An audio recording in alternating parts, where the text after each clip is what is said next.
Hello everyone, learning data ওয়ার্কসে আপনাদের স্বাগতম। আজকে আমরা দেখব কিভাবে স্মল লেটার থেকে ক্যাপিটাল লেটারে কনভার্ট করা যায়। তো খুব সহজেই এটি করা যায় একটি ফর্মুলার মাধ্যমে। আমরা একটু দেখি। আমরা ইকুয়াল সাইনকে কল করব। ইকুয়াল সাইন কল করে যেহেতু আমরা ক্যাপিটাল লেটারে নিব, এই জন্য ইউ ডবল পি লিখলেই দেখেন ফর্মুলাটি চলে এসেছে। আপার ট্যাব প্রেস করলাম, আমরা এটাকে সিলেক্ট করলাম, শুধু টেক্সট ইন্টার দিয়ে দিলাম।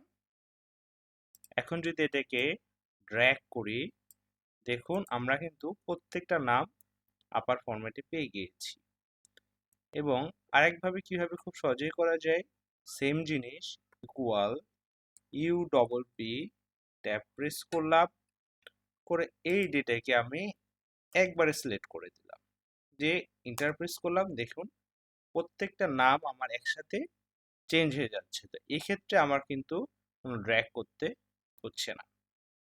এইভাবেই আমি খুব সহজে যে কোনো ফরম্যাটের লেটারকে ক্যাপিটাল লেটারে কনভার্ট করতে পারি।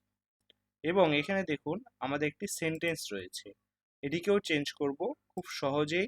Just equal U double P upper লিখে ট্যাব প্রেস করে এটাকে জাস্ট সিলেক্ট করে এন্টার দিয়ে দেবেন। দেখুন এটি কিন্তু আমার পুরো ক্যাপিটাল লেটারে চলে এসেছে। এখন দেখুন আমি যদি এখানে কোনো নাম চেঞ্জ করি, যেমন অমিত দত্ত যদি লিখি, তাহলে দেখুন এগুলো কিন্তু চেঞ্জ হয়ে যাচ্ছে।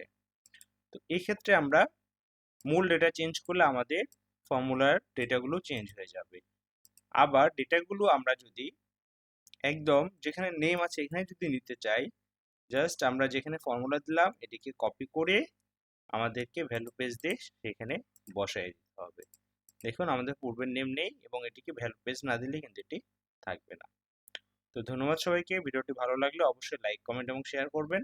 দেখা হচ্ছে নতুন কোনো ভিডিওতে। সে পর্যন্ত ভালো থাকবেন, সুস্থ থাকবেন।